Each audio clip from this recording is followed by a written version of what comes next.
Hola amigos, muy buenos días, un saludo cordial para cada uno de ustedes. Hemos estudiado hoy el capítulo 4, ¿sí? Vamos a analizar ahí algunas lecciones muy valiosas para nuestra vida cristiana. Ujú. ¿A quién no le gustan los milagros, verdad? Creo que todos tenemos el deseo de alguna vez ver milagros y más todavía si esos milagros se dan en nuestra vida, ¿sí? Se dan por las necesidades que nosotros presentamos a Dios en oración. Los milagros son los que hacen que la vida espiritual de cada uno de nosotros pueda renovarse, ¿sí? Al no ver milagros, muchas veces no hay ese reavivamiento que se necesita para poder comenzar de nuevo o para tener la fortaleza de permanecer en Cristo. Los milagros siempre van a ser necesarios y Dios no nos las evita, no evita los milagros. Él quiere, al contrario, eh, ofrecernos, Él quiere mostrarnos sus milagros en nuestras vidas y en las vidas de otros, pero somos nosotros los que muchas veces no estamos preparados para poder recibir esas bendiciones, esos milagros en nuestras vidas. Hoy vamos a hablar mucho de eso, ¿sí? De la preparación que debe tener el cristiano que pide un milagro o varios milagros en su vida. Vamos a comenzar viendo allí en Primera de Reyes 4, o Segunda de Reyes, perdón, 4, 1 al 7. Vamos a abrir nuestras Biblias y vamos a leer en Segunda de Reyes 4, 1 al 7. Dice ahí: una mujer de las mujeres de los hijos de los profetas clamó a Eliseo diciendo: tu siervo, mi marido, ha muerto, y tú sabes que tu siervo era temeroso de Jehová, y ha venido el acreedor para tomarse 2 hijos míos por siervos. Esta mujer le dice a Eliseo, el profeta de Dios, que su esposo era un hombre de Dios, un hombre temeroso de Dios, fiel, y le pide que haga algo, ¿sí? ¿Por qué? Porque había una deuda que ella tenía con sus acreedores. Era una negociante con seguridad, tenía sus proveedores y no podía cancelar la deuda. ¿Y qué era lo único que tenía? Versículo 2. Solo una vasija de aceite, nada más. Entonces, el profeta Eliseo le da algunas indicaciones. Versículo 3. Pide para ti vasijas prestadas de todos tus vecinos, vasijas vacías, no pocas. Entra luego y enciérrate tú y tus hijos y echa en todas las vasijas, y cuando esté llena, ponla aparte. Y se fue la mujer y cerró la puerta, encerrándose ella y sus hijos, y ellos le traían la vasija, o las vasijas, y ella echaba el aceite. Cuando las vasijas estuvieron llenas, dijo a un hijo suyo: tráeme aún otras vasijas. Y él dijo: no hay más vasijas. Entonces cesó el aceite. Es una historia increíble, ¿verdad? Esta pobre viuda no podía cómo terminar de pagar las deudas a sus proveedores, y el profeta Eliseo le da unas indicaciones que si esta mujer no hubiera sido obediente, no habría tenido el gusto de ver ese milagro poderoso en su vida. Primera lección que aprendemos ahí, ¿sí? La mujer contó su historia. Cuán importante es que si buscamos a Dios, vayamos sinceramente y con confianza, con fe, le digamos a Dios todo lo que deseamos, todo lo que queremos, siempre demostrando que confiamos en que su voluntad es perfecta y que nuestra voluntad no es perfecta, que vamos a aceptar su voluntad. Si nosotros confiamos de esa manera, entonces Dios va a proveer este tipo de milagros en la vida de las personas, en la vida de nosotros. Qué importante, ¿sí? Contarle todo a Dios, derramar nuestra alma a Dios. El acto de la oración es el acto de abrir el corazón a Dios como a un amigo, Dios sabe nuestros problemas, pero cuando nosotros le contamos los detalles, Él evidencia que nosotros realmente estamos teniendo fe porque le hablamos. Ajá. Le hablamos todo como si fuera un amigo, entonces Dios ve que hay fe. En Hebreos 11:6 encontramos que sin fe es imposible agradar a Dios. Ese es el primer requisito entonces, contar todos nuestros problemas. Y el que cuenta todo lo que sufre, lo que siente, sus miedos, sus temores, lo cuenta todo, está demostrando que es fiel, tiene fe, confía en Dios. Número 2. Esta mujer, esta viuda, siguió las indicaciones del profeta Eliseo al pie de la letra. El versículo 5 dice, y se fue la mujer y cerró la puerta, encerrándose ella y sus hijos, y ellos le traían las vasijas y ella echaba el aceite. Ella siguió estas indicaciones que cualquier otra persona pudo haber dicho, pero ¿cómo? ¿Para qué voy a molestar a mis vecinos y estar cargando las vasijas? Se me cae, la rompo, me voy a endeudar también con mi vecino. Pudo haber puesto muchos pretextos humanamente justificables para no obedecer a lo que el profeta le estaba diciendo. Y recordemos siempre que los profetas simplemente son mensajeros de Dios. Cuando esta viuda hizo todo lo que Eliseo le decía, no estaba haciendo la voluntad de Eliseo, estaba haciendo la voluntad del que envió a Eliseo, o sea, la voluntad de Dios. Qué necesario e importante para la vida de todos es que hagamos la voluntad de Dios si queremos ver los milagros de Dios. Ahora, nosotros encontramos aquí que esta mujer le dice, tráeme aún más vasijas a uno de sus hijos. Y ese hijo en el versículo 6 le responde, no hay más vasijas. Entonces cesó el aceite. La pregunta es, ¿Dios hubiera bendecido más a esta viuda con más aceite? ¿Había la voluntad de Dios, el deseo de Dios de bendecirla hasta que sobre y abunde? Claro que había esa voluntad de Dios. El problema para que no reciba más esta mujer no estaba en la voluntad o el deseo de Dios, porque el deseo de Dios es multiplicar hasta que sobre y abunde. Pero el problema estaba en la mujer que no pudo conseguir más vasijas. Y hasta ahí cesaron las bendiciones de Dios. Muchas veces nuestro Dios no permite todas sus bendiciones que Él quiere darnos porque no estamos preparados para recibir tanto. ¿Sí? Si nosotros queremos recibir tanta bendición, tenemos que estar listos, estar preparados. De repente el dinero que estamos pidiendo en abundancia, Dios sabe que no estamos preparados para soportar tanta cantidad de dinero.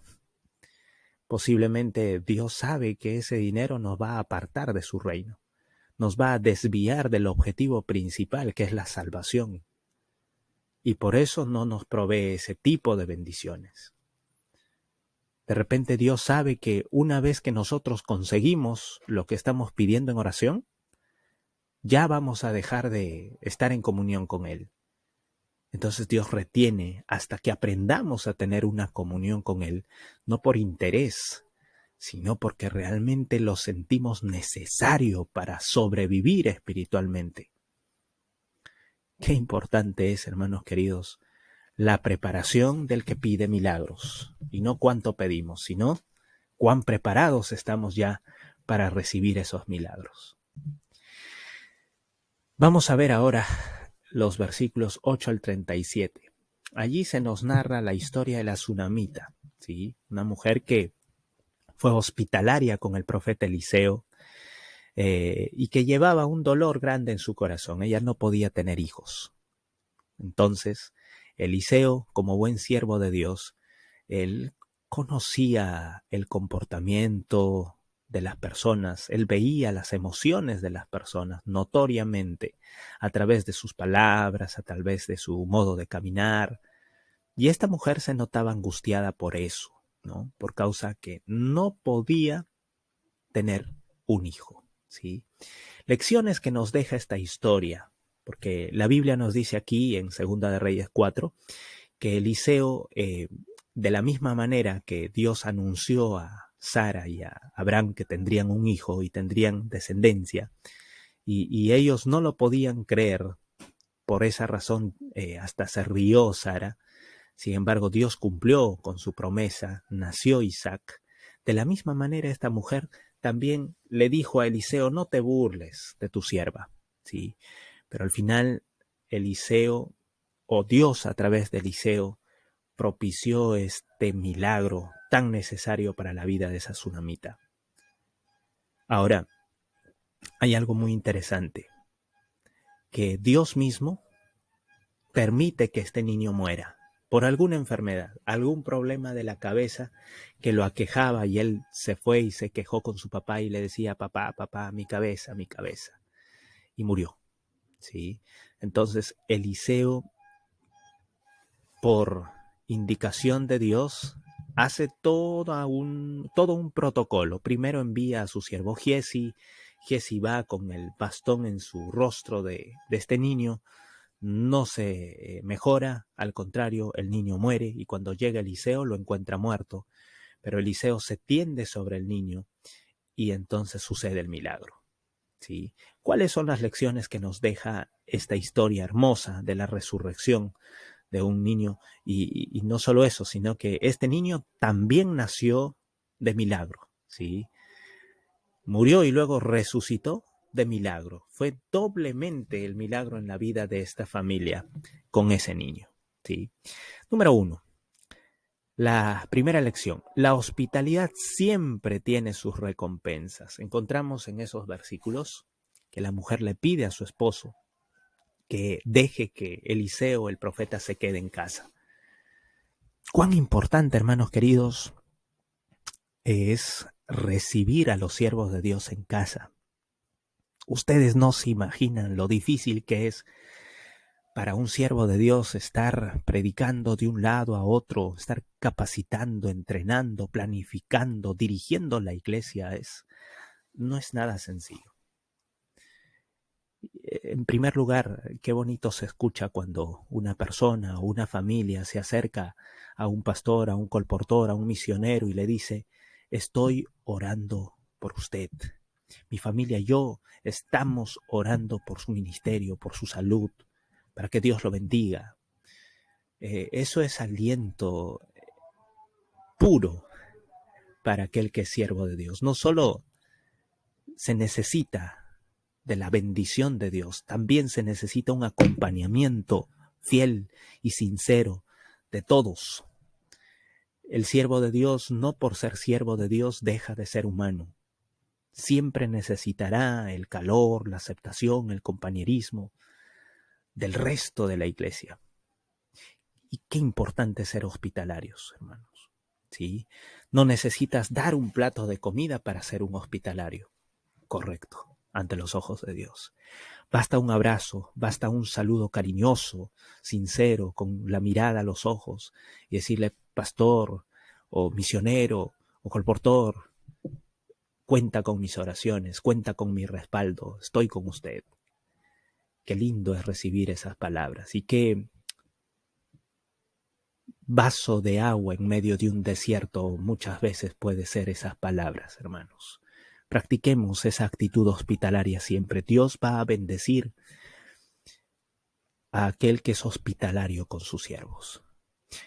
Y déjame decirte que la mejor forma de ser hospitalario con un siervo de Dios, con un consejero que visita tu iglesia, te visita en tu casa, te predica, te da sugerencias, te aconseja bajo la luz de la palabra, predica bajo la luz de la palabra en la iglesia.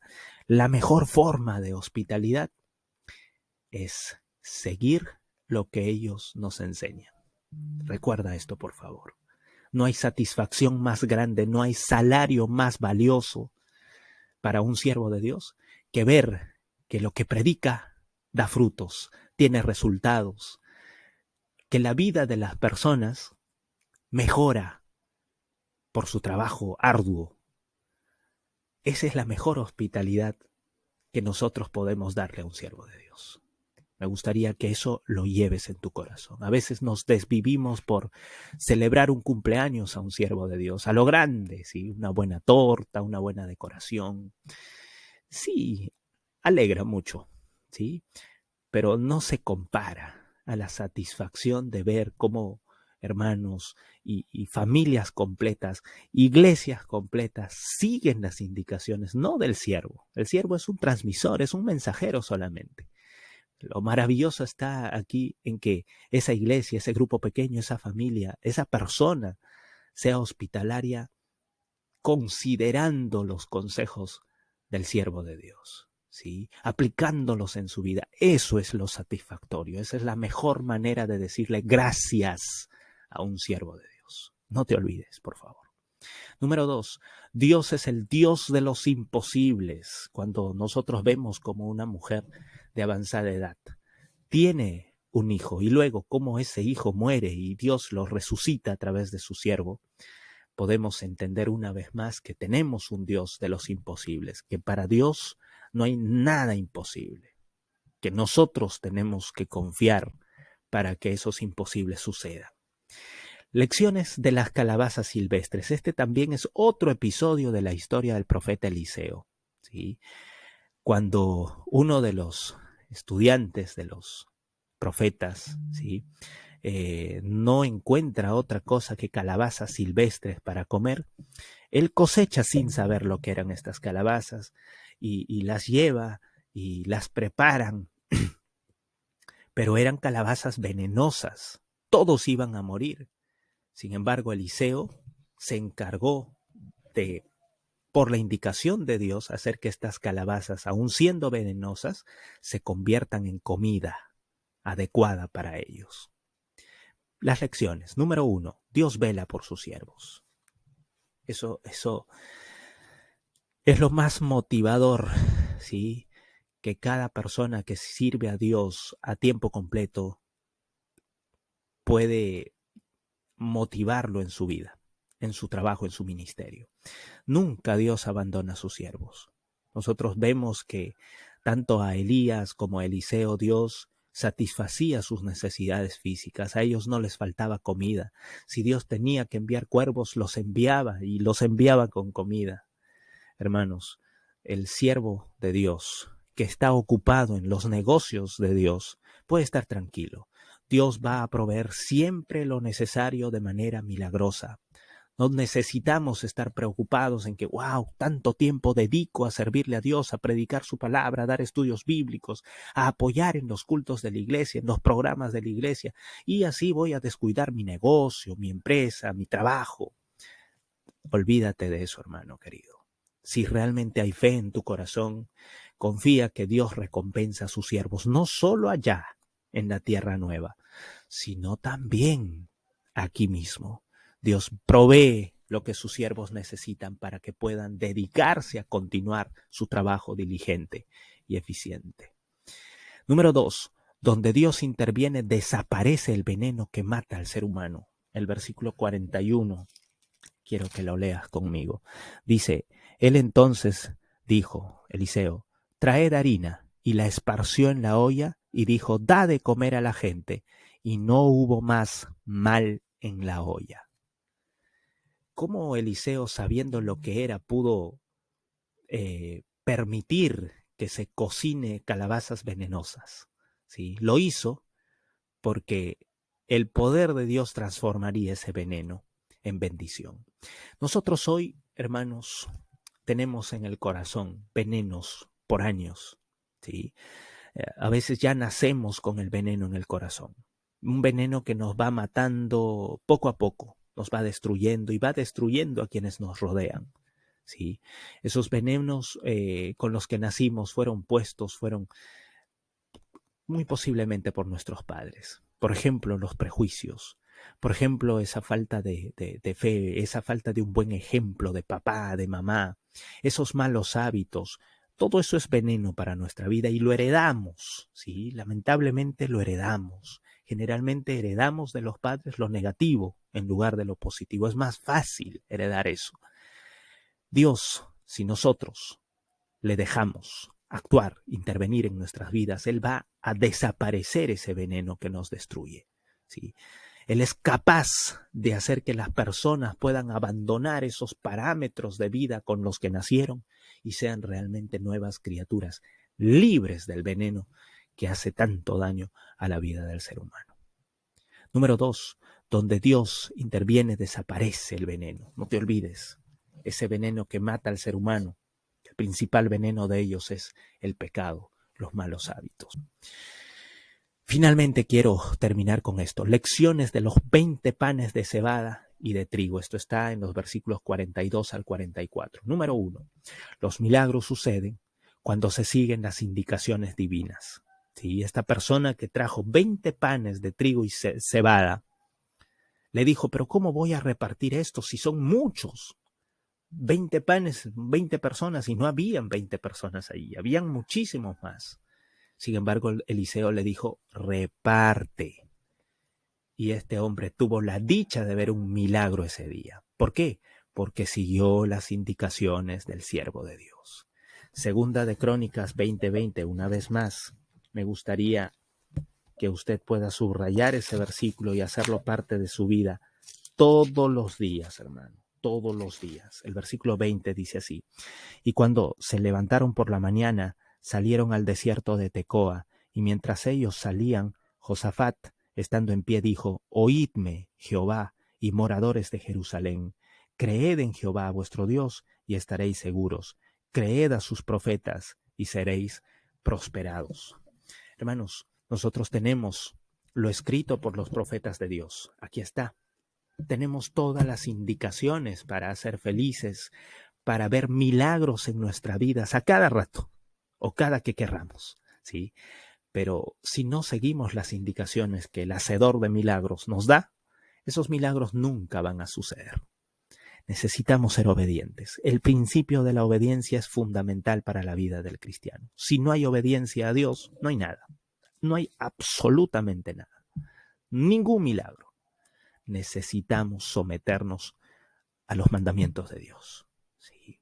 Necesitamos encontrar que no hay deleite más grande en la vida de un ser humano que guardar los mandamientos de Dios, como lo decía el rey David.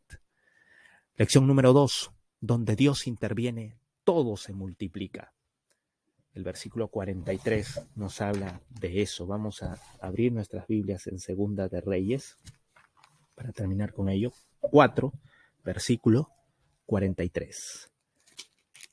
Dice lo siguiente, y respondió su sirviente, ¿cómo pondré esto delante de 100 hombres?